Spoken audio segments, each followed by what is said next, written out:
नमस्कार, मी पंजाब डक एक खास करून शेतकऱ्याला अंदाज देणार आहे, कारण की शेतकऱ्याचे खूप फोन येत आहेत. आता पाऊस पडेल का?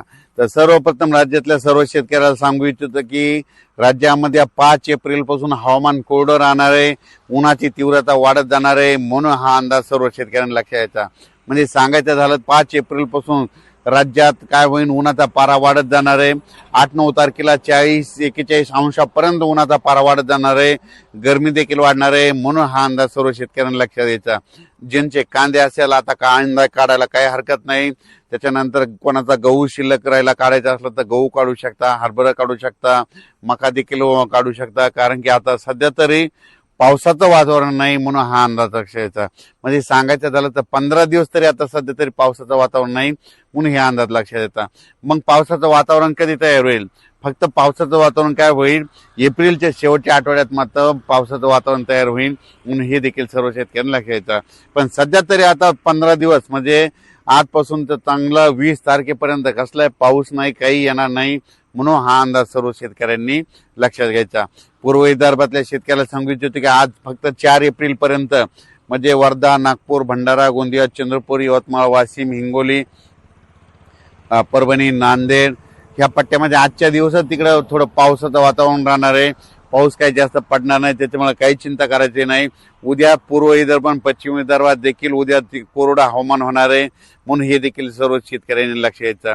त्याच्यानंतर उत्तर महाराष्ट्रात देखील उद्यापासून म्हणजे उत्तर महाराष्ट्राकडे नंदुरबार जिल्हा झालं, धुळे जिल्हा झालं, जळगाव जिल्हा झालं, नाशिक जिल्हा झालं, अहिल्यानगर झालं, त्या सर्व जिल्ह्यातल्या शेतकऱ्याला सांगू इच्छितो की उद्यापासून हवामान कोरडं राहणार आहे, म्हणून हा अंदाज त्या शेतकऱ्यांनी लक्षात द्यायचा. पाऊस काय येणार नाही, म्हणून हा देखील लक्षात द्यायचा. त्याच्यानंतर कोकणपट्टीच्या सर्व शेतकऱ्याला सांगू इच्छितो की कोकणपट्टी पूर्ण, त्याच्यानंतर पुणे जिल्हा, सातारा जिल्हा, कोल्हापूर जिल्ह्याच्या शेतकऱ्याला सांगू इच्छितो की उद्यापासून हवामान कोरडं होणार आहे. 5 एप्रिल पासून 20 तारखेपर्यंत कोरडं होणार आहे, म्हणून हा अंदाज सर्व शेतकऱ्यांनी लक्ष द्यायचा. त्याच्यानंतर मराठवाड्यातल्या सर्व शेतकऱ्याला सांगू इच्छितो की बीड जिल्हा झालं, लातूर जिल्हा झालं, परभणी जिल्हा झालं, धाराशिव जिल्हा झालं, लातूर जिल्हा झालं, नांदेड जिल्हा, हिंगोली जिल्हा, त्याच्यानंतर जालना जिल्हा, संभाजीनगर ह्या जिल्ह्यातल्या सर्व शेतकऱ्याला सांगू इच्छितो की उद्यापासून हवामान कोरडे. ज्यांची हळद असेल तर तुम्ही काढून शिजवू शकता. पाऊस काय येणार नाही, त्याच्यामुळे उद्यापासून काही पावसाचं वातावरण नाही. फक्त आता उन्हाची तीव्रता वाढत जाणार आहे. 40-41-42 अंशापर्यंत उन्हाचा पारा वाढत जाणार आहे, म्हणून हा अंदाज सर्व शेतकऱ्यांनी लक्षात द्यायचा. म्हणजे राज्यात ठिकठिकाणी उद्यापासून हवामान कोरडं होणार आहे, म्हणून हे देखील सर्व शेतकऱ्यांनी लक्षात द्यायचं. तर तेलंगणा, कर्नाटकच्या सर्व शेतकऱ्याला सांगू इच्छितो की तेलंगणा, कर्नाटक आणि त्याच्यानंतर छत्तीसगड, इकडे मध्य प्रदेश उद्यापासून हवामान कोरडं होत जाणार आहे, म्हणून हे देखील लक्षात यायचं. म्हणजे सांगायचं झालं तर राज्यात म्हणजे उद्या 5 एप्रिल पासून हवामान कोरडं राहणार आहे. 20 तारखेपर्यंत 20 एप्रिल पर्यंत कसला पाऊस काय येणार नाही, म्हणून हा अंदाज लक्षात यायचा.